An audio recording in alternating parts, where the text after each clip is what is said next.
मैनो जोग की तोई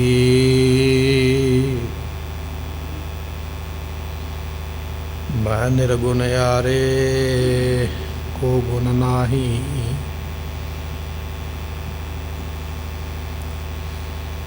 आपे तरस प्योई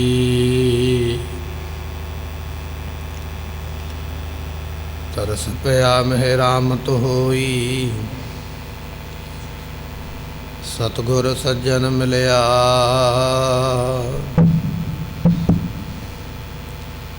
नानक नाम मिलै तां जीवा। तन मन थीवै हरिया ज्ञान ध्यान किछ कर्म न जाना सार न जाना तेरी।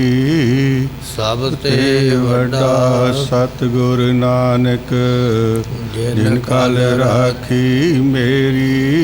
सुखा ओह टल गुर सेविया ऐनस सहज सुभाए। दर्शन परसिया गुरु कै जन्म मरण दुख जाए। सिफत खसमदि डोर अरसों कुरसों चटिया। तुद डिठे सच्चे पातशाह मल जन्म जन्म दी कटिया। तुद डिठे सच्चे पातशाह मल जन्म जन्म दी कटिया। सतनाम श्री वाहिगुरु साहिब जीओ। माघ मंजन संग साधुआं तूड़ी कारेश नान। हर का नाम ध्याए सुन सबना नो कर दान। माघ मंजन संग साधुआं तूड़ी कारेश नान। हर का नाम ध्याए सुन सबना नो कर दान। जन्म कर्म माले उतरा मन ते जाए गुमान। काम क्रोध ना मोहिया बिनसा लोभ सुहान।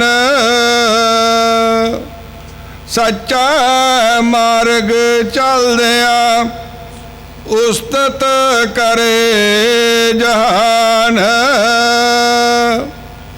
68 तीर्थ सगल पुन जी दया परवान। जिसनो देवे दया कर सोई पुरख सुजान। जिन्ना मिलिया प्रभ अपना नानक तिन कुर्बान। मांग सुचे से कांडिया जिन पूरा गुर मेहरबान। जिन मिलिया प्रभ अपना नानक तिन कुर्बान। मांग सुचे से कांडिया जिन पूरा गुर मेहरबान। वाहिगुरु जी का खालसा वाहिगुरु जी की फतेह। पतत पावन गरीब नवाज सतगुरु गुरु ग्रंथ साहिब जीआं दी पवित्र पावन हजूरी अंदर सभाएमान हो रही गुरु की संगत। ਅੱਜ ਆਪਾਂ ਨੂੰ ਮਾਘ ਮਹੀਨੇ ਦੀ ਸੰਗਰਾਂਦ ਦਾ ਇਹ ਦਿਹਾੜਾ ਪ੍ਰਾਪਤ ਹੋਇਆ। ਸਤਿਗੁਰੂ ਪਾਤਸ਼ਾਹ ਜੀਆਂ ਨੇ ਕਿਰਪਾ ਕੀਤੀ ਹੈ। ਆਪ ਸੰਗਤਾਂ ਅੰਮ੍ਰਿਤ ਵੇਲੇ ਤੋਂ ਸਤਿਗੁਰਾਂ ਦੇ ਦਰਬਾਰ ਅੰਦਰ ਬੈਠ ਕੇ ਗੁਰਬਾਣੀ ਦੇ ਕੀਰਤਨ ਔਰ ਨਿਤਨੇਮ ਸਰਵਣ ਕੀਤੇ। ਸੰਗਰਾਂਦ ਤੋਂ ਭਾਵ ਹੁੰਦਾ ਹੈ, ਸੰਸਕ੍ਰਿਤ ਦਾ ਸ਼ਬਦ ਹੈ ਸੰਕਰਾਂਤ। ਕ੍ਰਾਂਤ ਤੋਂ ਭਾਵ ਹੈ ਕ੍ਰਾਂਤੀ ਆ ਜਾਣੀ, ਤਬਦੀਲੀ ਆ ਜਾਣੀ। ਸਮੇਂ ਦੇ ਵਿੱਚ ਤਬਦੀਲੀ ਆ ਜਾਵੇ, ਮੌਸਮ ਦੇ ਵਿੱਚ ਤਬਦੀਲੀ ਆਉਂਦੀ ਹੈ। ਧਾਰਮਿਕ ਗ੍ਰੰਥਾਂ ਨੇ ਮੰਨਿਆ ਹੈ ਕਿ ਸੂਰਜ ਦੇ 12 ਘਰ ਨੇ। ਇੱਕ ਘਰ ਨੂੰ ਛੱਡ ਕੇ ਜਦੋਂ ਦੂਜੇ ਘਰ ਵਿੱਚ ਪ੍ਰਵੇਸ਼ ਹੁੰਦਾ ਹੈ, ਜੋਤਿਸ਼ ਮਤ ਵਾਲੇ ਉਸ ਨੂੰ ਸੰਕਰਾਂਤ ਦਾ ਦਿਹਾੜਾ ਕਹਿੰਦੇ ਨੇ। ਗੁਰੂ ਅਰਜਨ ਦੇਵ ਮਹਾਰਾਜ ਜੀਆਂ ਨੇ ਇਸ ਦਿਹਾੜੇ ਦੇ ਉੱਪਰ 12 ਮਹੀਨਿਆਂ ਦਾ ਉਪਦੇਸ਼ ਜੋ ਹੈ ਬਖਸ਼ਿਸ਼ ਕੀਤਾ ਹੈ, ਜਿਸ ਨੂੰ ਆਪਾਂ 12 ਮਾਹ ਗੁਰਬਾਣੀ ਦਾ ਪਾਠ ਆਖਦੇ ਹਾਂ। ਮਾਹ ਨਾਮ ਮਹੀਨੇ ਦਾ 12 ਮਹੀਨਿਆਂ ਦਾ ਉਪਦੇਸ਼। ਅੱਜ ਮਾਘ ਦਾ ਮਹੀਨਾ ਪ੍ਰਾਪਤ ਹੋ ਰਿਹਾ ਹੈ ਅਤੇ ਸਤਿਗੁਰੂ ਪਾਤਸ਼ਾਹ ਜੀ ਇਹਦੇ ਵਿੱਚ ਆਪਾਂ ਨੂੰ ਉਪਦੇਸ਼ ਬਖਸ਼ਿਸ਼ ਕਰਦੇ ਨੇ। ਬਹੁਤਿਆਂ ਲੋਕਾਂ ਦੇ ਵਿੱਚ ਇਹ ਵੀ ਵਿਚਾਰ ਹੈ ਕਿ ਇਹ ਮਹੀਨਾ ਬੜਾ ਪਵਿੱਤਰ ਹੈ, ਇਸ ਮਹੀਨੇ ਵਿੱਚ ਇਸ਼ਨਾਨ ਕਰਕੇ ਬੜਾ ਵੱਡਾ ਫਲ ਪ੍ਰਾਪਤ ਹੁੰਦਾ। ਸਤਿਗੁਰੂ ਮਹਾਰਾਜ ਜੀਆਂ ਦਾ ਬਚਨ ਹੈ, ਮਹਾ ਦਿਵਸ ਮੂਰਤ ਭਲੇ ਜਿਨ ਕੋ ਨਦਰ ਕਰੇ। ਜਿਹਦੇ ਉੱਪਰ ਪਰਮਾਤਮਾ ਦੀ ਕਿਰਪਾ ਹੋ ਗਈ, ਉਹਦੇ ਵਾਸਤੇ ਹਰੇਕ ਦਿਨ ਹੀ ਚੰਗਾ ਹੈ। ਉਹਦਾ ਹਰੇਕ ਦਿਨ, ਹਰੇਕ ਸਮਾਂ, ਪਲ ਪਲ, ਘੜੀ ਘੜੀ ਦਾ ਸਮਾਂ ਉਹਦਾ ਸਫਲਾ ਹੈ, ਜਿਹਦੇ ਉੱਪਰ ਨਿਰੰਕਾਰ ਦੀ ਮਿਹਰ ਹੈ। ਸਤਿਗੁਰੂ ਪਾਤਸ਼ਾਹ ਮਹਾਰਾਜ ਸਾਹਿਬ ਜੀ ਇਸ ਮਹੀਨੇ ਦੇ ਵਿੱਚੋਂ ਸਾਨੂੰ ਉਪਦੇਸ਼ ਬਖਸ਼ਿਸ਼ ਕਰ ਰਹੇ ਨੇ। ਆਓ ਬੜੀ ਭਾਵਨਾ ਦੇ ਨਾਲ, ਬੜੀ ਸ਼ਰਧਾ ਦੇ ਨਾਲ ਸਤਿਗੁਰਾਂ ਦੇ ਅਗੰਮੀ ਬਚਨਾਂ ਨੂੰ ਸਰਵਣ ਕਰੀਏ। ਮਿਲ ਕੇ ਆਖੀਏ ਜੀ, ਸਤਿਨਾਮ ਸ੍ਰੀ ਵਾਹਿਗੁਰੂ ਸਾਹਿਬ ਜੀ। ਸਤਨਾਮ ਸ੍ਰੀ ਵਾਹਿਗੁਰੂ ਸਾਹਿਬ ਜੀਓ। ਮਾਘ ਮੰਜਨ ਸੰਗ ਸਾਧੂਆਂ ਧੂੜੀ ਕਰ ਇਸ਼ਨਾਨ। ਗੁਰੂ ਸਾਹਿਬ ਗੁਰੂ ਅਰਜਨ ਦੇਵ ਮਹਾਰਾਜ ਜੀ ਬਖਸ਼ਿਸ਼ ਕਰਦੇ ਨੇ। ਮਾਘ ਦਾ ਮਹੀਨਾ ਪ੍ਰਾਪਤ ਹੋਇਆ। ਮੱਜਣ ਤੋਂ ਭਾਵ ਹੁੰਦਾ ਹੈ ਕਿਸੇ ਵੱਡੇ ਦਿਹਾੜੇ ਦੇ ਉੱਪਰ ਜਾ ਕੇ ਕਿਸੇ ਧਾਰਮਿਕ ਸਥਾਨ 'ਤੇ ਜਾ ਕੇ ਇਸ਼ਨਾਨ ਕਰਨਾ। ਜਿਵੇਂ ਹਰਿਦੁਆਰ ਹੈ, ਜਿਵੇਂ ਗੰਗਾ ਦਾ ਇਸ਼ਨਾਨ ਹੈ, ਗੋਦਾਵਰੀ ਦਾ ਇਸ਼ਨਾਨ ਹੈ। ਹਿੰਦੂ ਮਤ ਵਿੱਚ ਮੰਨਿਆ ਜਾਂਦਾ ਹੈ ਵੀ ਉਸ ਦਿਨ ਜਿਵੇਂ ਸੂਰਜ ਗ੍ਰਹਿਣ ਲੱਗਦਾ ਹੈ, ਕੁਰੂਕਸ਼ੇਤਰ ਜਾ ਕੇ ਲੋਕ ਇਸ਼ਨਾਨ ਕਰਦੇ ਨੇ। ਕਿਸੇ ਵੱਡੇ ਦਿਹਾੜੇ ਦੇ ਉੱਪਰ ਜਾ ਕੇ, ਜਿਸ ਨੂੰ ਆਪਾਂ ਪੁੰਨਿਆ ਕਹਿ ਦਿੰਦੇ, ਮੱਸਿਆ ਕਹਿ ਦਿੰਦੇ ਲੋਕ, ਵੀ ਇਸ ਦਿਹਾੜੇ ਨੂੰ ਜਾ ਕੇ ਕਿਸੇ ਵੱਡੇ ਸਥਾਨ 'ਤੇ ਜਿੱਥੇ ਪਾਣੀ ਚੱਲਦਾ ਹੈ ਜਾਂ ਪਾਣੀ ਦਾ ਸਰੋਤ ਹੈ, ਉੱਥੇ ਜਾ ਕੇ ਇਸ਼ਨਾਨ ਕਰਨਾ ਅਤੇ ਉਹਦਾ ਫਲ ਬੜਾ ਵੱਡਾ ਸਮਝਿਆ ਜਾਂਦਾ, ਮੰਨਿਆ ਜਾਂਦਾ। ਗੁਰੂ ਅਰਜਨ ਦੇਵ ਮਹਾਰਾਜ ਨੂੰ ਪੁੱਛਿਆ, ਮਹਾਰਾਜ ਤੁਹਾਡੇ ਸਿੱਖਾਂ ਵਾਸਤੇ ਕੀ ਹੁਕਮ ਹੈ? ਸਾਨੂੰ ਵੀ ਇਹੋ ਜਿਹਾ ਸਰੋਤ ਲੱਭਣਾ ਪਵੇਗਾ ਜਾਂ ਇਹੋ ਜਿਹਾ ਦਿਨ ਵੇਖਣਾ ਪਵੇਗਾ? ਅਤੇ ਗੁਰੂ ਅਰਜਨ ਦੇਵ ਮਹਾਰਾਜ ਕਹਿਣ ਲੱਗੇ, ਮਾਘ ਮੱਜਨ ਸੰਗ ਸਾਧੂਆਂ। ਜਿਹੜੇ ਸਾਧੂ ਨੇ ਨਾ, ਸਾਧ ਕੌਣ ਹੈ? ਜਿਹਨੇ ਮਨ ਨੂੰ ਸਾਧਿਆ ਹੋਇਆ। ਕੱਪੜਿਆਂ ਦਾ ਨਾਮ, ਲਿਬਾਸ ਦਾ ਨਾਮ ਸਾਧੂ ਨਹੀਂ ਹੈ। ਲਿਬਾਸ ਤੇ ਕੋਈ ਵੀ ਬਣਾ ਸਕਦਾ ਹੈ। ਇਤਿਹਾਸ ਦੇ ਵਿੱਚ ਇੱਕ ਆਪਾਂ ਘਟਨਾ ਸਰਵਣ ਕਰਦੇ ਹਾਂ ਕਿ ਜਦੋਂ ਰਾਮ ਜੀ ਜੰਗਲ ਦੇ ਵਿੱਚ ਗਏ ਸਨ ਹਿਰਨ ਦਾ ਸ਼ਿਕਾਰ ਕਰਨ ਵਾਸਤੇ, ਅਤੇ ਉਦੋਂ ਸੀਤਾ ਨੂੰ ਚੁੱਕਣ ਵਾਸਤੇ ਕਹਿਣ ਲੱਗੇ, ਜਿਹੜਾ ਰਾਵਣ ਹੈ ਨਾ ਉਹ ਸਾਧੂ ਬਣ ਕੇ ਆਇਆ ਸੀ, ਸਾਧੂਆਂ ਵਾਲੇ ਕੱਪੜੇ ਪਾ ਕੇ, ਅਤੇ ਉਸਨੇ ਆਖਿਆ ਅਲੱਖ ਨਿਰੰਜਨ, ਅਲੱਖ ਜਗਾਈ ਦਰਵਾਜ਼ੇ 'ਤੇ ਆ ਕੇ। ਅਤੇ ਸੀਤਾ ਨੇ ਬਾਹਰ ਨਿਕਲ ਕੇ ਵੇਖਿਆ ਅਤੇ ਕੀ ਵੇਖਦੀ ਹੈ ਵੀ ਕੋਈ ਸਾਧੂ ਆਇਆ ਹੈ, ਅਤੇ ਸਾਧੂ ਜਾਣ ਕੇ ਜਦੋਂ ਖੈਰ ਪਾਈ, ਪਰ ਧੋਖਾ ਹੋ ਗਿਆ, ਅਪਹਰਣ ਹੋਇਆ, ਉਸ ਨੂੰ ਅਗਵਾ ਕਰਕੇ ਲੈ ਗਿਆ। ਰਾਵਣ ਸਾਧੂ ਨਹੀਂ ਹੈ, ਪਰ ਸਾਧੂਆਂ ਦਾ ਲਿਬਾਸ ਬਣਾ ਕੇ ਆ ਗਿਆ। ਅਸੀਂ ਕੇਵਲ ਬਾਹਰ ਦੇ ਲਿਬਾਸ ਨੂੰ ਵੇਖਦੇ ਹਾਂ ਵੀ ਇਹਦਾ ਲਿਬਾਸ ਸਾਧੂਆਂ ਵਾਲਾ ਹੈ, ਇਹਨੇ ਕੱਪੜੇ ਸਾਧੂਆਂ ਵਾਲੇ ਪਾਏ ਨੇ, ਉਹਦੇ 'ਤੇ ਯਕੀਨ ਕਰ ਲਈਦਾ। ਯਕੀਨ ਤੇ ਸੀਤਾ ਨੇ ਵੀ ਕੀਤਾ ਰਾਵਣ ਦੇ ਉੱਪਰ, ਉਹਦੇ ਬਾਹਰਲੇ ਕੱਪੜੇ ਵੇਖ ਕੇ ਵੀ ਇਹ ਸਾਧੂ ਹੈ, ਪਰ ਉਸ ਨੂੰ ਇਸ ਦੇ ਵਿੱਚ ਘਾਟਾ ਪੈ ਗਿਆ, ਇਸ ਦੇ ਵਿੱਚ ਧੋਖਾ ਹੋ ਗਿਆ, ਛਲ ਹੋ ਗਿਆ ਉਸ ਦੇ ਨਾਲ। ਮਹਾਰਾਜ ਕਹਿਣ ਲੱਗੇ ਗੁਰੂ ਕਿਆ ਸਿੱਖਾ, ਅਸੀਂ ਬਾਹਰਲੇ ਲਿਬਾਸ ਦੀ ਗੱਲ ਨਹੀਂ ਕਰਦੇ ਵੀ ਜਿਸ ਨੇ ਸਾਧੂਆਂ ਵਾਲੇ ਕੱਪੜੇ ਪਾ ਲਏ ਉਹ ਸਾਧੂ ਬਣ ਗਿਆ। ਅਸੀਂ ਸਾਧੂ ਉਸ ਨੂੰ ਕਿਹਾ ਹੈ ਜਿਹਨੇ ਆਪਣੇ ਮਨ ਨੂੰ ਸਾਧਿਆ ਹੋਇਆ, ਜਿਹੜਾ ਮਨ ਕਰਕੇ ਸਾਧੂ ਬਣਿਆ। ਕੱਪੜੇ ਉਹਨੇ ਭਾਵੇਂ ਕਿਹੋ ਜਿਹੇ ਵੀ ਪਾਏ ਨੇ, ਜਿਹਨੇ ਆਪਣੇ ਮਨ ਨੂੰ ਸਾਧ ਲਿਆ ਹੈ। ਜੋ ਨਰ ਦੁਖ ਮੈਂ ਦੁਖ ਨਹੀਂ ਮਾਨੈ, ਸੁਖ ਸੁਨੇਹ ਹਰ ਭੈ ਨਹੀਂ ਜਾਕੈ, ਕੰਚਨ ਮਾਟੀ ਮਨ ਹੈ। ਇਹ ਬਚਨ ਆਪਾਂ ਸਰਵਣ ਕਰਦੇ ਹਾਂ ਗੁਰਬਾਣੀ ਦਾ। ਸਾਧੂ ਉਹਨੂੰ ਆਖਿਆ ਜਾਂਦਾ ਜਿਹੜਾ ਦੁੱਖ ਦੇ ਵਿੱਚ ਸੁੱਖ ਦੇ ਵਿੱਚ ਬਰਾਬਰ ਰਵੇ। ਇਹ ਨਹੀਂ ਦੁੱਖ ਆ ਗਿਆ ਚੀਕਾਂ ਮਾਰੀਆਂ, ਸੁੱਖ ਆ ਗਿਆ ਤੇ ਨੱਚਦਾ ਫਿਰੇ। ਜੋ ਨਰ ਦੁੱਖ ਮੈਂ ਦੁੱਖ ਨਹੀਂ ਮਾਨੈ, ਤੇ ਸੁੱਖ ਸਨੇਹ ਅਰ ਭੈ ਨਹੀਂ ਜਾ ਕੇ। ਸਨੇਹ ਨਾਮ ਹੈ ਪਿਆਰ ਦਾ, ਜਿਹੜਾ ਪਿਆਰ ਦੇ ਵਿੱਚ, ਜਿਹੜਾ ਡਰ ਦੇ ਵਿੱਚ, ਜਿਹੜਾ ਸੁੱਖ ਦੇ ਵਿੱਚ, ਜਿਹੜਾ ਦੁੱਖ ਦੇ ਵਿੱਚ ਬਰਾਬਰ ਰਵੇ, ਉਸ ਨੂੰ ਆਖਿਆ ਜਾਂਦਾ ਸਾਧੂ। ਉਹ ਹੈ ਸੰਸਾਰ ਤੋਂ ਪਾਰ ਹੋਣ ਵਾਲਾ ਔਰ ਪਾਰ ਕਰਨ ਵਾਲਾ। ਕਬੀਰ ਸੰਗਤ ਕਰੀਏ ਸਾਧਕੀ, ਦਿਨ ਦਿਨ ਦੂਣਾ ਹੇਤ। ਭਗਤਾਂ ਨੇ ਉਹਨਾਂ ਸਾਧੂਆਂ ਦੀ ਸੰਗਤ ਵਾਸਤੇ ਆਖਿਆ ਜਿਨ੍ਹਾਂ ਸਾਧੂਆਂ ਨੇ ਦੁੱਖ ਤੇ ਸੁੱਖ ਦੇ ਵਿੱਚ, ਮਾਣ ਤੇ ਅਪਮਾਨ ਦੇ ਵਿੱਚ, ਮੋਹ ਦੇ ਵਿੱਚ, ਡਰ ਦੇ ਵਿੱਚ ਆਪਣੇ ਆਪ ਨੂੰ ਬਰਾਬਰ ਰੱਖਿਆ ਹੈ। ਭੈ ਕਾਹੂ ਕੋ ਦੇਤ ਨਹਿ, ਨਹਿ ਭੈ ਮਾਨਤ ਆਨ। ਜਿਨ੍ਹਾਂ ਨੇ ਨਾ ਕਿਸੇ ਨੂੰ ਡਰ ਦਿੱਤਾ, ਨਾ ਕਿਸੇ ਦਾ ਡਰ ਮੰਨਿਆ, ਐਸੇ ਸਾਧੂ ਨੂੰ ਸਾਧੂ ਆਖਿਆ ਜਾਂਦਾ। ਤੇ ਸਤਿਗੁਰੂ ਨੇ ਇੱਥੇ ਉਹਨਾਂ ਸਾਧੂਆਂ ਦੀ ਗੱਲ ਕੀਤੀ ਹੈ ਜਿਹੜੇ ਡਰ ਦੇ ਵਿੱਚ ਡਰੇ ਨਹੀਂ, ਜਿਹੜੇ ਦੁੱਖ ਦੇ ਵਿੱਚ ਘਬਰਾਏ ਨਹੀਂ, ਜਿਹੜੇ ਮੋਹ ਦੇ ਵਿੱਚ ਪੈ ਕੇ ਰੱਬ ਨੂੰ ਨਹੀਂ ਭੁੱਲੇ, ਜਿਹੜੇ ਮੁਸੀਬਤ ਵਿੱਚ ਪੈ ਕੇ ਰੱਬ ਨੂੰ ਨਹੀਂ ਭੁੱਲੇ। ਜਿਨ੍ਹਾਂ ਨੇ ਆਖਿਆ ਆਖਾਂ ਜੀਵਾਂ ਵਿਸਰੈ ਮਰ ਜਾਓ, ਜੇ ਮੈਂ ਪਰਮਾਤਮਾ ਤੇਰੇ ਨਾਮ ਨੂੰ ਵਿਸਾਰਦਾ ਹਾਂ, ਮੇਰਾ ਆਤਮਿਕ ਕਰਕੇ ਮਰਨਾ ਹੋ ਜਾਂਦਾ ਹੈ, ਮੈਨੂੰ ਆਤਮਿਕ ਮੌਤ ਮਿਲ ਜਾਂਦੀ ਹੈ। ਸਤਿਗੁਰਾਂ ਨੇ ਇੱਥੇ ਸਾਧੂ ਦੀ ਗੱਲ ਕੀਤੀ ਹੈ ਤੇ ਸਾਧੂ ਪੂਰਨ ਹੋਣਾ ਚਾਹੀਦਾ। ਆਪਾਂ ਇਹ ਉਦਾਹਰਨ ਸਰਵਣ ਕੀਤੀ ਹੈ ਕਿ ਸੀਤਾ ਨੇ ਯਕੀਨ ਕਰ ਲਿਆ ਬਾਹਰਲੇ ਕੱਪੜੇ ਵੇਖ ਕੇ ਵੀ ਮੇਰੇ ਦਰਵਾਜ਼ੇ 'ਤੇ ਸਾਧੂ ਆ ਗਿਆ, ਪਰ ਸਾਧੂ ਹੈ ਨਹੀਂ, ਹੈ ਆ ਰਾਵਣ ਜਿਹੜਾ ਛਲ ਕਰਨ ਵਾਸਤੇ ਆ ਗਿਆ ਤੇ ਧੋਖਾ ਹੋ ਗਿਆ। ਗੁਰੂ ਕਿਆ ਸਿੱਖਾ, ਤੂੰ ਵੀ ਬਾਹਰਲੇ ਕੱਪੜੇ ਵੇਖ ਕੇ, ਬਾਹਰਲਾ ਦਿਖਾਵਾ ਵੇਖ ਕੇ, ਬਾਹਰਲਾ ਪਹਿਰਾਵਾ ਵੇਖ ਕੇ ਯਕੀਨ ਕਰ ਲੈਣਾ, ਮਗਰ ਲੱਗ ਤੁਰਦਾ। ਅਸਲ ਵਿੱਚ ਤੇਰੇ ਨਾਲ ਵੀ ਜ਼ਿੰਦਗੀ ਦਾ ਧੋਖਾ ਹੋ ਰਿਹਾ।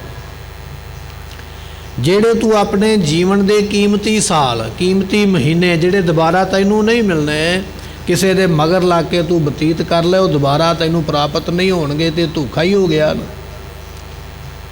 ਸਤਿਗੁਰੂ ਪਾਤਸ਼ਾਹ ਕਹਿਣ ਲੱਗੇ ਮਾਗ ਮੱਜਨ ਸੰਗ ਸਾਧੂਆਂ, ਜਿਹੜੇ ਸਾਧੂ ਨੇ ਜਿਨ੍ਹਾਂ ਨੇ ਆਪਣੇ ਮਨ ਨੂੰ ਸਾਧਿਆ ਹੋਇਆ ਹੈ, ਧੂਰੀ ਕਰ ਇਸ਼ਨਾਨ। ਉਹਨਾਂ ਦੇ ਚਰਨਾਂ ਦੀ ਧੂੜੀ ਜੇ ਤੂੰ ਚੁੱਕ ਕੇ ਮੱਥੇ ਨੂੰ ਲਾ ਲਈ ਤੇ ਤੈਨੂੰ ਕਹਿਣ ਲੱਗੇ ਕਿਸੇ ਚੰਗੇ ਪੁਰਬ ਦਾ ਕੀਤਾ ਹੋਇਆ ਇਸ਼ਨਾਨ ਦਾ ਫਲ ਘਰੇ ਬੈਠਿਆਂ ਪ੍ਰਾਪਤ ਹੋਵੇਗਾ। ਪਰ ਸਾਧੂ ਉਹ ਹੈ ਜਿਹਨੇ ਮਨ ਸਾਧਿਆ ਹੋਇਆ। ਐਸੇ ਸਾਧੂ ਦੇ ਚਰਨਾਂ ਦੀ ਧੂੜੀ ਮੱਥੇ ਨੂੰ ਲਾ, ਫਲ ਕਿੰਨਾ ਮਿਲੇਗਾ? ਕਿਸੇ ਪੁਰਬ ਦੇ ਉੱਪਰ ਕੀਤਾ ਗਿਆ ਵੱਡੇ ਸਥਾਨ 'ਤੇ ਇਸ਼ਨਾਨ, ਉਹਦਾ ਫਲ ਤੈਨੂੰ ਮਿਲੇਗਾ। ਜਿਵੇਂ ਲੋਕ ਸੂਰਜ ਗ੍ਰਹਿਣ ਦੇ ਸਮੇਂ ਕੁਰੂਕਸ਼ੇਤਰ ਇਸ਼ਨਾਨ ਦਾ ਬੜਾ ਵੱਡਾ ਫਲ ਸਮਝਦੇ ਨੇ, ਹਰਿਦੁਆਰ ਜਾ ਕੇ ਇਸ਼ਨਾਨ ਕਰਦੇ ਨੇ, ਗੋਦਾਵਰੀ ਜਾ ਕੇ ਇਸ਼ਨਾਨ ਕਰਦੇ, ਵੱਡੇ ਵੱਡੇ ਸਥਾਨਾਂ 'ਤੇ ਇਸ਼ਨਾਨ ਕਰਕੇ ਸਮਝਿਆ ਜਾਂਦਾ ਵੀ ਮੈਂ ਬੜਾ ਵੱਡਾ ਪੁੰਨ ਕਰ ਲਿਆ। ਮਹਾਰਾਜ ਕਹਿਣ ਲੱਗੇ ਤੈਨੂੰ ਜਾਣ ਦੀ ਕਿਤੇ ਲੋੜ ਨਹੀਂ, ਸਾਧੂ ਦੇ ਚਰਨਾਂ ਦੀ ਧੂੜੀ ਮਸਤਕ ਨੂੰ ਲਾਵੇਂਗਾ, ਤੈਨੂੰ 68 ਤੀਰਥਾਂ ਦਾ ਇਸ਼ਨਾਨ ਘਰੇ ਬੈਠਿਆ ਮਿਲੇਗਾ। ਐਸਾ ਫਲ ਤੈਨੂੰ ਪ੍ਰਾਪਤ ਹੁੰਦਾ ਹੈ। ਹਰ ਕਾ ਨਾਮ ਧਿਆਏ ਸੁਣ, ਸਭਨਾ ਨੋ ਕਰ ਦਾਨ। ਸਤਿਗੁਰੂ ਪਾਤਸ਼ਾਹ ਕਹਿਣ ਲੱਗੇ ਹਰੀ ਹਰ ਪਰਮੇਸ਼ਰ ਦਾ ਨਾਮ ਧਿਆਉਣਾ ਕਰ। ਧਿਆਉਣ ਤੋਂ ਭਾਵ ਹੈ ਧਿਆਨ ਲਾਉਣਾ, ਧਿਆਨ ਲਾ ਕੇ ਨਾਮ ਦਾ ਜਾਪ ਕਰਨਾ। ਕਈ ਵਾਰੀ ਅਸੀਂ ਕਰਦੇ ਕੀ ਹਾਂ, ਸੰਗਤ ਵਿੱਚ ਸਾਨੂੰ ਜਪਾਇਆ ਜਾਂਦਾ ਸਤਿਨਾਮ ਵਾਹਿਗੁਰੂ, ਸਤਿਨਾਮ ਵਾਹਿਗੁਰੂ, ਸਤਿਨਾਮ ਵਾਹਿਗੁਰੂ, ਸਤ ਵਾਹਿਗੁਰੂ। ਜਪਾਇਆ ਜਾਂਦਾ ਸੰਗਤ ਵਿੱਚ ਵੀ ਨਾਮ ਜਪੀਏ, ਜਪਦੇ ਤੇ ਪਏ ਪਰ ਧਿਆਨ ਸਾਡਾ ਕਿਸੇ ਪਾਸੇ ਹੈ, ਸੁਰਤ ਸਾਡੀ ਕਿਸੇ ਪਾਸੇ ਹੈ, ਮਨ ਸਾਡਾ ਕਿਸੇ ਪਾਸੇ ਹੈ। ਜਪਿਆ ਜ਼ਰੂਰ ਹੈ ਪਰ ਧਿਆਨ ਲਾ ਕੇ ਨਹੀਂ ਜਪਿਆ, ਧਿਆਨ ਨੂੰ ਉੱਥੇ ਲੈ ਕੇ ਨਹੀਂ ਗਏ ਜਿੱਥੇ ਲੈ ਕੇ ਜਾਣਾ ਚਾਹੀਦਾ ਸੀ। ਜਪਦੇ ਤੇ ਪਏ ਆ, ਜਪਦਿਆਂ ਜਪਦਿਆਂ ਤੇ ਉਮਰ ਲੰਘ ਚੱਲੀ ਹੈ। ਸਤਿਗੁਰੂ ਪਾਤਸ਼ਾਹ ਕਹਿਣ ਲੱਗੇ ਹਰ ਕਾ ਨਾਮ ਧਿਆਏ, ਰੱਬ ਦੇ ਨਾਮ ਨੂੰ ਜੇ ਜਪਣਾ ਤੇ ਧਿਆਨ ਵੀ ਤੈਨੂੰ ਰੱਬ ਦੇ ਵਿੱਚ ਲਾਉਣਾ ਪਵੇਗਾ। ਜੇ ਨਾਮ ਜਪਣਾ ਤੇ ਧਿਆਨ ਵੀ ਤੈਨੂੰ ਗੁਰੂ ਗ੍ਰੰਥ ਸਾਹਿਬ ਦੇ ਚਰਨਾਂ ਵਿੱਚ ਲਾਉਣਾ ਪਵੇਗਾ, ਤਾਂ ਤੇਰੇ ਨਾਮ ਜਪਣ ਦਾ ਤੈਨੂੰ ਫਲ ਪ੍ਰਾਪਤ ਹੋਵੇਗਾ। ਨਾਮ ਤੇ ਆਪਾਂ ਜਪ ਲੈਂਦੇ ਆ, ਸੰਗਤ ਵਿੱਚ ਜਪਾਇਆ ਜਾਂਦਾ ਪਰ ਧਿਆਨ ਨਹੀਂ ਟਿਕਾਇਆ ਜਾਂਦਾ। ਮਹਾਰਾਜ ਕਹਿੰਦੇ ਧਿਆਨ ਲਾ ਕੇ ਨਾਮ ਜਪ, ਤੇ ਕੱਲਾ ਨਾਮ ਜਪਣਾ ਨਹੀਂ, ਉਸ ਜਪੇ ਹੋਏ ਨਾਮ ਨੂੰ ਸੁਣਨਾ ਵੀ ਹੈ। ਹਰ ਕਾ ਨਾਮ ਧਿਆਏ, ਅਗਲਾ ਬਚਨ ਸੁਣ। ਆ ਜਿਹੜੇ ਕੰਨ ਦਿੱਤੇ ਨਾ ਰੱਬ ਨੇ ਤੈਨੂੰ, ਇਹਨਾਂ ਨਾਲ ਗੀਤ ਸੰਗੀਤ ਬੜੇ ਸੁਣਦਾ, ਢੋਲਕੀਆਂ ਛੈਣੇ ਬੜੇ ਵਜਾਉਂਦਾ, ਬੜਿਆਂ ਥਾਵਾਂ 'ਤੇ ਜਾ ਕੇ ਨੱਚਦਾ ਟੱਪਦਾ ਹੈ, ਬੜਾ ਕੁਝ ਸੁਣਦਾ ਕੰਨਾਂ ਦੇ ਨਾਲ। ਪਰ ਰੱਬ ਨੇ ਤੈਨੂੰ ਕੰਨ ਦਿੱਤੇ ਸੀ ਰੱਬ ਦਾ ਨਾਮ ਸੁਣਨ ਵਾਸਤੇ। ਇਹ ਸਰਵਨੋ ਮੇਰਿਓ ਸਾਚੈ ਸੁਣਨੇ ਨੋ ਪਠਾਏ, ਤੈਨੂੰ ਰੱਬ ਦਾ ਨਾਮ ਸੁਣਨ ਵਾਸਤੇ ਕੰਨਾਂ ਨੂੰ ਸਰੀਰ ਦੇ ਨਾਲ ਲਾਇਆ ਹੈ। ਗੁਰੂ ਅਰਜਨ ਦੇਵ ਪਾਤਸ਼ਾਹ ਕਹਿਣ ਲੱਗੇ ਰੱਬ ਦਾ ਨਾਮ ਧਿਆ ਕੇ ਤੇ ਫਿਰ ਨਾਮ ਨੂੰ ਸੁਣਨਾ ਕਰ। ਅੱਗੇ ਬਚਨ ਕਰਦੇ ਸਭਨਾ ਨੂੰ ਕਰ ਦਾਨ, ਇਹ ਨਾਮ ਦਾ ਦਾਨ ਅੱਗੇ ਵੰਡਣਾ ਕਰ, ਨਾਮ ਦਾ ਦਾਨ ਅੱਗੇ ਵੀ ਦੇਣਾ ਕਰ। ਜੇ ਮੈਂ ਨਾਮ ਜਪਦਾ ਤੇ ਦੂਜੇ ਨੂੰ ਵੀ ਨਾਮ ਜਪਾ ਵੀ ਲੈ ਭਾਈ, ਤੂੰ ਵੀ ਆ ਆਪਾਂ ਜਪੀਏ। ਜੇ ਮੈਂ ਨਾਮ ਨੂੰ ਸੁਣਦਾ ਪਿਆ, ਬਾਣੀ ਨੂੰ ਸੁਣਦਾ ਪਿਆ, ਦੂਜੇ ਨੂੰ ਵੀ ਉਦਮ ਦੇ ਵੀ ਚੱਲ ਭਾਈ ਤੂੰ ਵੀ ਮੇਰੇ ਨਾਲ ਬੈਠ ਕੇ ਬਾਣੀ ਸੁਣ। ਤੇ ਜਦੋਂ ਗੁਰੂ ਕਿਹਾ ਸਿੱਖਾ ਤੂੰ ਘਰ ਤੋਂ ਚੱਲਦਾ ਨਾ ਗੁਰਦੁਆਰੇ ਸਾਹਿਬ ਆਉਣ ਵਾਸਤੇ, ਗੁਰੂ ਦੇ ਬਚਨ ਸਰਵਨ ਕਰਨ ਵਾਸਤੇ, ਰਾਹ ਵਿੱਚ ਕੋਈ ਤੈਨੂੰ ਨੇਮੀ ਪ੍ਰੇਮੀ ਮਿਲ ਜਾਂਦਾ ਹੈ, ਕੋਈ ਪਿਆਰ ਵਾਲਾ ਮਿਲ ਜਾਂਦਾ ਹੈ, ਕੋਈ ਜਾਣ ਪਛਾਣ ਵਾਲਾ ਮਿਲ ਜਾਂਦਾ ਹੈ, ਤੇ ਯਤਨ ਕਰਿਆ ਕਰ ਵੀ ਉਸ ਨੂੰ ਵੀ ਮੈਂ ਨਾਲ ਲੈ ਕੇ ਗੁਰੂ ਦੀ ਸੰਗਤ ਵਿੱਚ ਆਵਾਂ। ਆਪ ਵੀ ਨਾਮ ਜਪ ਔਰ ਦੂਜਿਆਂ ਨੂੰ ਵੀ ਨਾਮ ਜਪਣ ਦਾ ਉਪਦੇਸ਼ ਦੇ, ਤਾਂ ਕਿ ਤੇਰਾ ਭਲਾ ਤੇ ਹੋਵੇ, ਤੇਰੇ ਨਾਲ ਲੱਗ ਕੇ ਹੋਰਾਂ ਦਾ ਭਲਾ ਵੀ ਹੋ ਜਾਏ। ਨਾਮ ਦਾ ਦਾਨ ਅੱਗੇ ਵੰਡ, ਨਾਮ ਦੀ ਖੈਰ ਅੱਗੇ ਦੇਣਾ ਕਰ। ਤੇ ਦੂਜਾ ਬਚਨ ਮਹਾਰਾਜ ਨੇ ਆਖਿਆ ਸਭਨਾ ਨੂੰ ਕਰ ਦਾਨ। ਦਾਨ ਤੋਂ ਭਾਵ ਹੁੰਦਾ ਆਪਣੇ ਕੋਲੋਂ ਕੁਝ ਦੇਣਾ, ਕੁਝ ਮਾਇਆ ਦਾ ਦਾਨ ਕਰਦੇ, ਕੁਝ ਕੱਪੜੇ ਦਾ ਦਾਨ ਕਰਦੇ, ਕੁਝ ਜੋੜੇ ਦਾ ਦਾਨ ਕਰਦੇ। ਹਿੰਦੁਸਤਾਨ ਦੀ ਧਰਤੀ ਤੇ ਲੋਕਾਂ ਨੇ ਸੋਨਾ ਚਾਂਦੀ ਵੀ ਦਾਨ ਕਰ ਛੱਡਿਆ ਹੈ, ਪਰ ਦਾਨ ਉੱਥੇ ਕਰ ਜਿੱਥੇ ਦਾਨ ਦੀ ਜ਼ਰੂਰਤ ਹੈ, ਜਿੱਥੇ ਦਾਨ ਦੀ ਲੋੜ ਹੈ। ਕਈ ਵਾਰੀ ਅਸੀਂ ਕੀ ਕਰਦੇ ਹਾਂ, ਦਾਨ ਇਸ ਤਰ੍ਹਾਂ ਔਰ ਇਹੋ ਜਿਹੀ ਜਗ੍ਹਾ 'ਤੇ ਕੀਤਾ ਜਾਂਦਾ ਵੀ ਅਗਲੇ ਨੂੰ ਦਾਨ ਕਰਕੇ ਨਿਕੰਮਾ ਕਰ ਦਿੱਤਾ ਜਾਂਦਾ ਵੀ ਤੈਨੂੰ ਕੰਮ ਕਰਨ ਦੀ ਲੋੜ ਨਹੀਂ। ਆਪਾਂ ਵੇਖਦੇ ਹਾਂ ਨਾ ਘਰਾਂ ਦੇ ਵਿੱਚ ਕੋਈ ਅਸੀਂ ਸਮਾਗਮ ਕਰਵਾਉਂਦੇ ਹਾਂ, ਕੋਈ ਗੁਰਬਾਣੀ ਦਾ ਪਾਠ ਹੋਇਆ, ਕੋਈ ਸਤ ਸੰਗਤ ਹੋਇਆ, ਤੇ ਸਾਡੇ ਦਰਵਾਜ਼ੇ 'ਤੇ ਬੜੇ ਮੰਗਣ ਵਾਲੇ ਆ ਗਏ। ਉਹਨੇ ਘਰ ਦੇ ਵਿੱਚ ਮੈਂਬਰ ਨਹੀਂ, ਸੰਗਤ ਵਿੱਚ ਬੈਠੇ ਜਿੰਨੇ ਬਾਹਰ ਮੰਗਤੇ ਆ ਗਏ, ਉਹਨਾਂ ਨੂੰ ਨਿਕੰਮੇ ਬਣਾ ਦਿੱਤਾ ਗਿਆ ਵੀ ਤੁਹਾਨੂੰ ਕੰਮ ਕਰਨ ਦੀ ਲੋੜ ਨਹੀਂ, ਤੁਸੀਂ ਮੇਰੇ ਕੋਲੋਂ ਆ ਕੇ ਮੰਗੋ, ਮੈਂ ਤੁਹਾਨੂੰ ਦਾਨ ਕਰਾਂਗਾ। ਦਾਨ ਉੱਥੇ ਕਰ ਜਿੱਥੇ ਕੋਈ ਅਪਾਹਜ ਹੈ, ਜਿੱਥੇ ਕੋਈ ਵਿਕਲਾਂਗ ਹੈ, ਜਿਹੜਾ ਤੁਰ ਨਹੀਂ ਸਕਦਾ, ਜਿਹੜਾ ਕੁਝ ਨਹੀਂ ਕਰ ਸਕਦਾ, ਅਸਮਰੱਥ ਹੈ, ਉੱਥੇ ਦਾਨ ਕਰੇਗਾ ਤੇ ਉਹਦਾ ਗੁਜ਼ਾਰਾ ਚੱਲੇਗਾ। ਜਿਹਦੇ ਹੱਥ ਪੈਰ ਸਹੀ ਸਲਾਮਤ ਨੇ, ਉਹਨੂੰ ਦਾਨ ਦੇ ਕੇ ਤੂੰ ਨਿਕੰਮਾ ਬਣਾਉਂਦਾ ਪਿਆ, ਉਹ ਦਲਿੱਦਰੀ ਬਣਦਾ ਪਿਆ ਵੀ ਦਾਨ ਲੈ ਕੇ ਮੇਰਾ ਸਰ ਜਾਣਾ।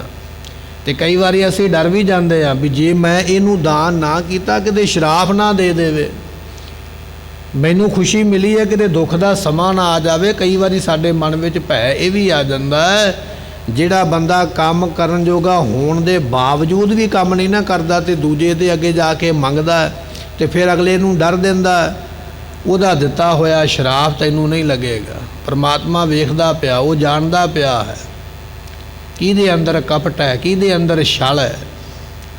ਸਤਿਗੁਰੂ ਪਾਤਸ਼ਾਹ ਕਹਿਣ ਲੱਗੇ ਦਾਨ ਕਰਨਾ ਤੇ ਉੱਥੇ ਕਰ ਜਿੱਥੇ ਕੋਈ ਜ਼ਰੂਰਤਮੰਦ ਹੈ, ਕੋਈ ਲੋੜਵੰਦ ਹੈ, ਉੱਥੇ ਦਾਨ ਦੇਣਾ ਕਰ। ਜਨਮ ਕਰਮ ਮਲ ਉਤਰੈ, ਮਨ ਤੇ ਜਾਏ ਗੁਮਾਨ। ਪਾਤਸ਼ਾਹ ਕਹਿਣ ਲੱਗੇ ਜਨਮਾਂ ਦੀ ਜਿਹੜੀ ਕਰਮਾਂ ਦੀ ਤੈਨੂੰ ਮੈਲ ਲੱਗੀ ਹੈ, ਇੱਕ ਜਨਮ ਦੇ ਵਿੱਚ ਨਹੀਂ, कई जन्म सैल गिर करिया। महाराज कहते भी तैनू कई जन्म पत्थरां दे मिले ने, कई जन्म रुखां दे मिले, पशु पंछियां दे मिले, कई जन्म पै कीट पतंगा। उन्हां जन्मां विच तूं कीते सन कर्म चंगे ते माड़े, उन्हां कर्मां दी मैल तैनू लगी हुई है।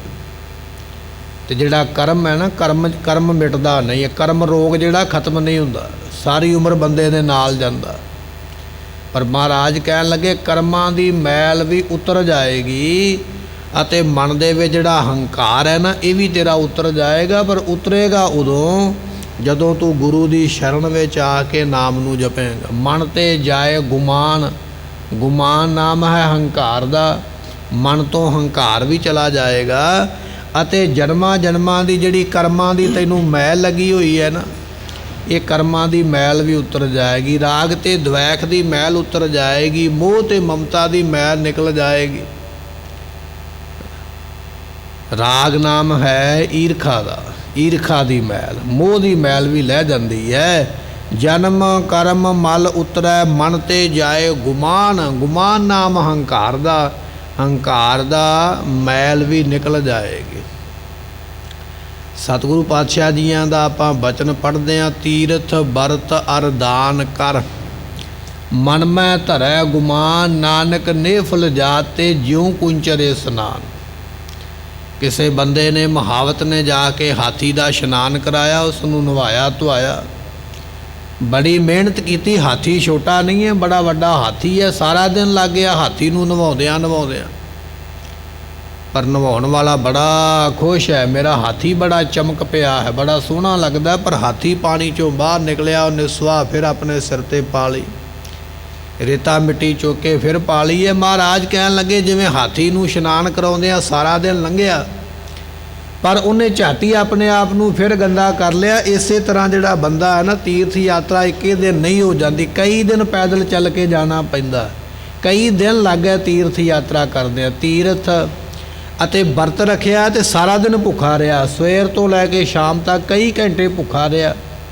तीर्थ वरत अर दान कर, अपनी कमाई विचों दान भी दिता, अपनियां लोड़ां नूं संकोच के थोड़ियां करके ते फिर दान दिता।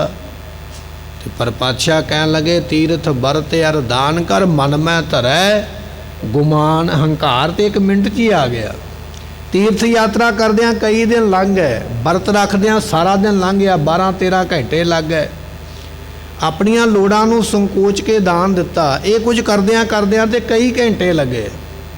पर हंकार एक मिनट दे विच ही आ गया भी मैं किहो जिहा हाँ जिहड़ा एडी दूर यात्रा करन आया, मैं किहो जिहा व्यक्ति हाँ जिन्हें दान दिता है, मैं किहो जिहा व्यक्ति हाँ जिन्हें ये चंगा कर्म किया। महाराज कहन लगे भाई जे तू गुरु की संगत में आएगा ना, इत्थे आके मत्था टेकेगा, नाम जपेगा, तो महाराज कहन लगे हंकार भी तेरे मन तो गुरु कृपा करके उतार दिंदा है। काम क्रोध न मोहिया बिनसा लोभ सुहान। संसार दे विच 5 वकार ने।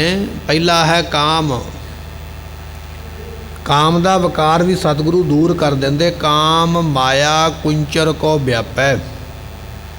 हाथी जिहड़ा ना बड़े बल वाला है, हाथी विच जोर बड़ा, पर हाथी नूं भी बंदे ने अपने काबू किया। आपां वेखदे हां शहरां दे विच पिंडां दे विच कुछ लोग जिहड़े ने हाथी नूं लैके आउंदे, वो जिवें कहिंदे उसे तरह वो चलदा बैठदा उठदा, भुखा भी रहिंदा प्यासा भी रहिंदा है, पर हाथी कैद विच हो गया, गुलाम हो गया। क्यों हो गया? क्योंकि हाथी नूं कामना ने, काम वासना ने कैद कर दिता। सतगुरु पातशाह कहन लगे वासना तेरे विच भी है, बंदिया दे विचों बाहर निकलनी ते तू भी हाथी वांगू गुलाम बन जाएगा, कैद हो जाएगा। दूजा वचन महाराज कहन लगे क्रोध, क्रोध तो भाव है गुस्सा।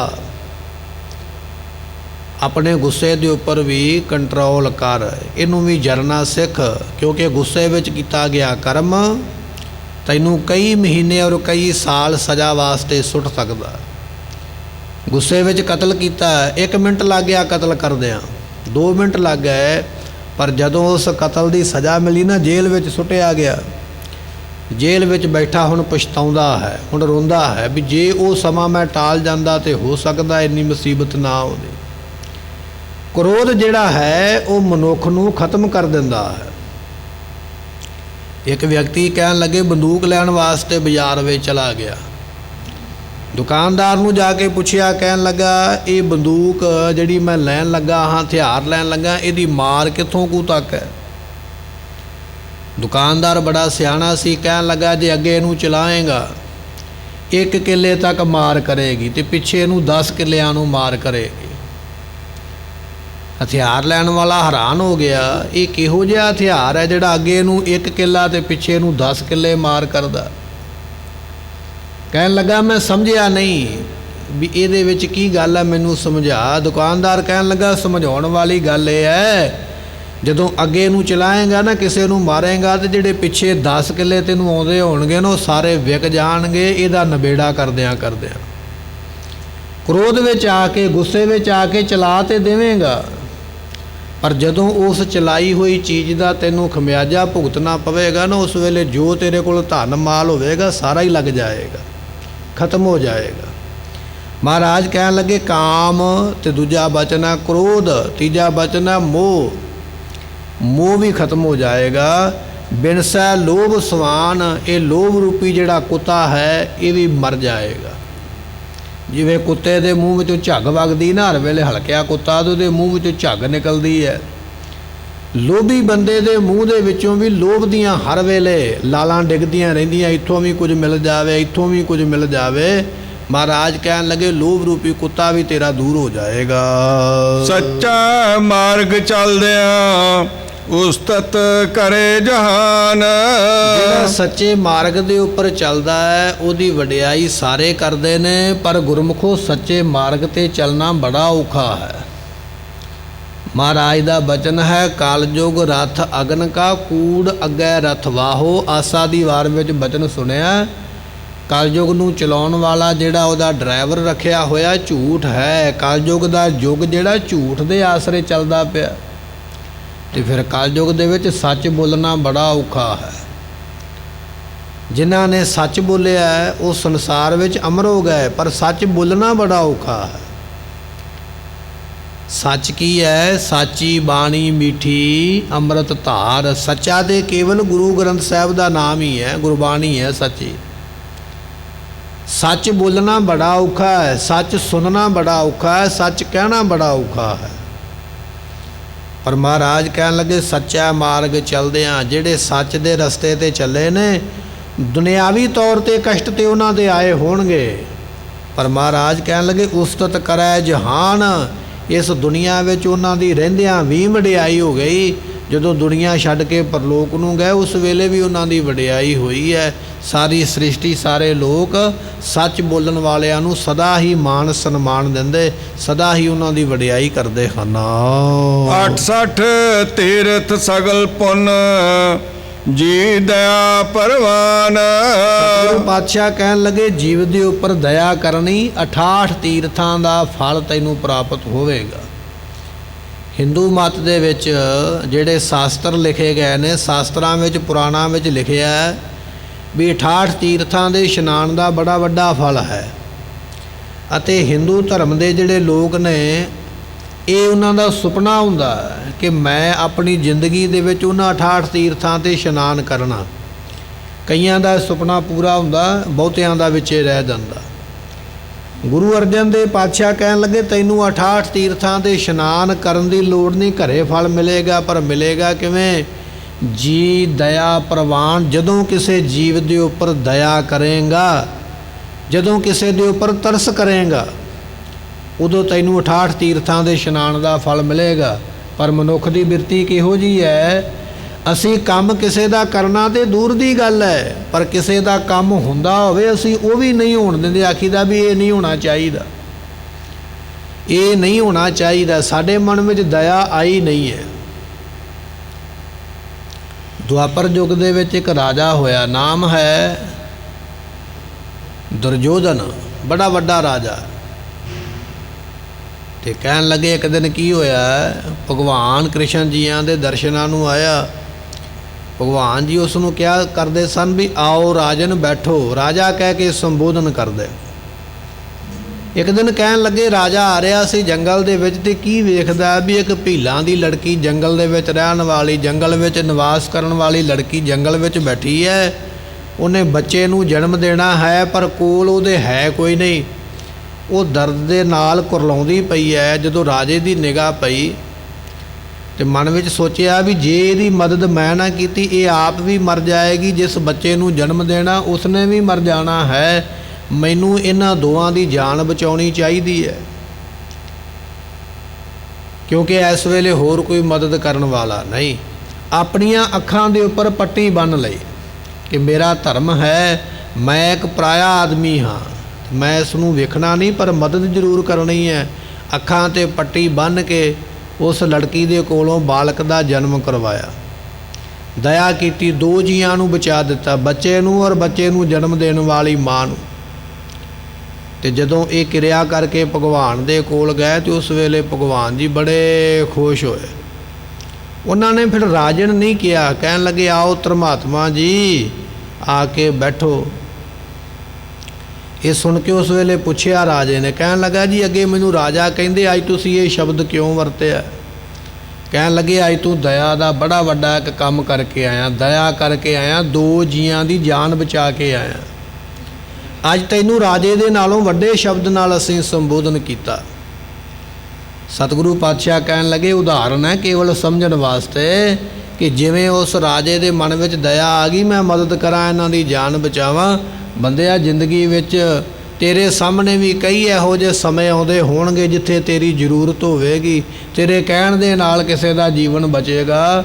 ਉਹ ਜੀਵ ਦੇ ਉੱਪਰ ਦਇਆ ਕਰਿਆ ਕਰ, ਤੈਨੂੰ 68 ਤੀਰਥਾਂ ਦਾ ਇਸ਼ਨਾਨ ਘਰ ਬੈਠਿਆਂ ਮਿਲੇਗਾ। 68 ਤੀਰਥ ਸਗਲ ਪੁੰਨ ਜੀ ਦਇਆ ਪ੍ਰਵਾਨ। ਜੀਵ ਦੇ ਉੱਪਰ ਦਇਆ ਕੀਤੀ ਪ੍ਰਵਾਨ ਹੁੰਦੀ ਹੈ। ਜਿਸਨੂੰ ਦੇਵੈ ਦਇਆ ਕਰ ਸੋਈ ਪੁਰਖ ਸੁਜਾਨ।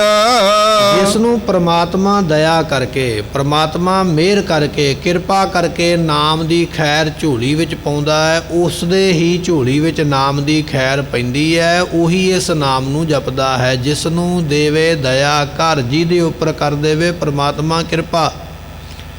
ਅਸੀਂ ਘਰ ਤੋਂ ਚੱਲ ਕੇ ਆਏ ਹਾਂ, ਆ ਕੇ ਮੱਥਾ ਟੇਕਿਆ, ਸਿਰ ਝੁਕਾਇਆ ਹੈ, ਨੱਕ ਰਗੜਿਆ ਹੈ, ਪਰਿਕਰਮਾ ਕੀਤੀ ਹੈ, ਗੁਰੂ ਦੇ ਸਾਹਮਣੇ ਬੈਠੇ ਹਾਂ। ਕਿਸ ਵਾਸਤੇ?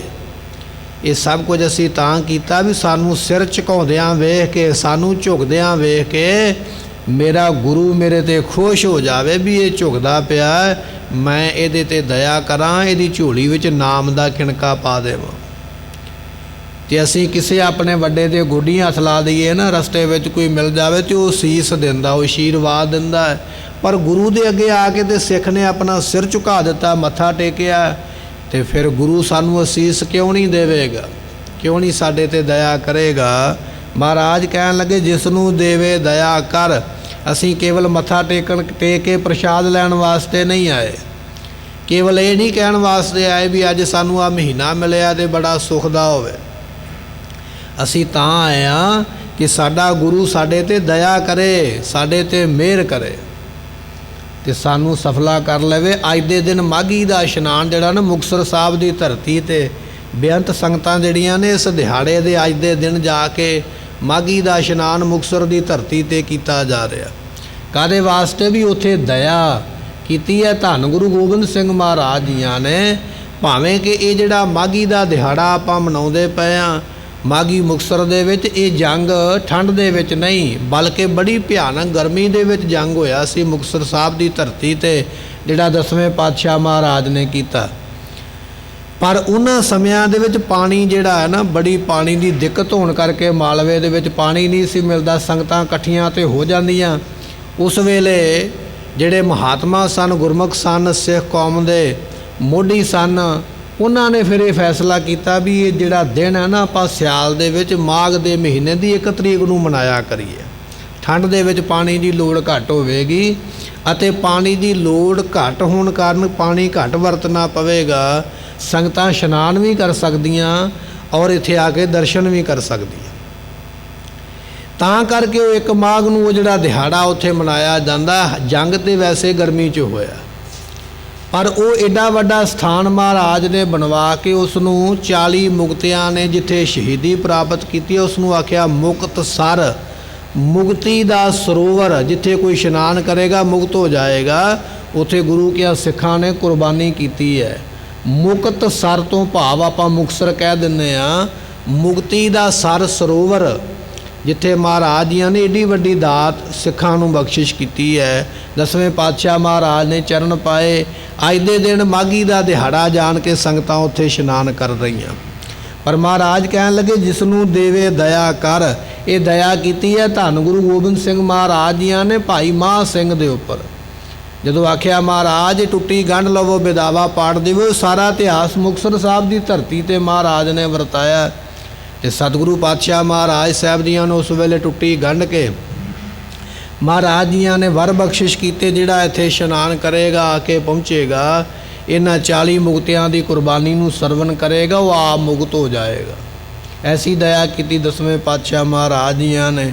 ਸੋਈ ਪੁਰਖ ਸੁਜਾਨ, ਜਿਹਦੇ ਉੱਪਰ ਦਇਆ ਕਰਦਾ ਉਹ ਪੁਰਖ ਭਾਈ ਬੜਾ ਸਿਆਣਾ ਹੈ। ਜਿਨ੍ਹਾਂ ਮਿਲਿਆ ਪ੍ਰਭ ਆਪਣਾ, ਨਾਨਕ ਤਿਨ ਕੁਰਬਾਨ। ਜਿਸ ਨੂੰ ਦੇਵੇ ਦਇਆ ਕਰ ਸੋਈ ਪੁਰਖ ਸੁਜਾਨ। ਉਹ ਜਿਹੜਾ ਪਰਮਾਤਮਾ ਨਾ ਪੁਰਖ ਰੂਪ ਹੈ, ਸੁਜਾਨ ਅੰਤਰਜਾਮੀ ਮਿਹਰ ਕਰਨ ਵਾਲਾ ਹੈ। ਜਿਨ੍ਹਾਂ ਮਿਲਿਆ ਪ੍ਰਭ ਆਪਣਾ, ਨਾਨਕ ਤਿਨ ਕੁਰਬਾਨ। ਜਿਨ੍ਹਾਂ ਦੇ ਉੱਪਰ ਪਰਮਾਤਮਾ ਦੀ ਕਿਰਪਾ ਹੋਈ ਹੈ, ਜਿਹੜੇ ਉਹਨੂੰ ਮਿਲੇ ਨੇ, ਉਹਨਾਂ ਦੇ ਉੱਪਰੋਂ ਕੁਰਬਾਨ ਜਾਈਏ, ਉਹਨਾਂ ਤੋਂ ਸਦਕੇ ਜਾਈਏ।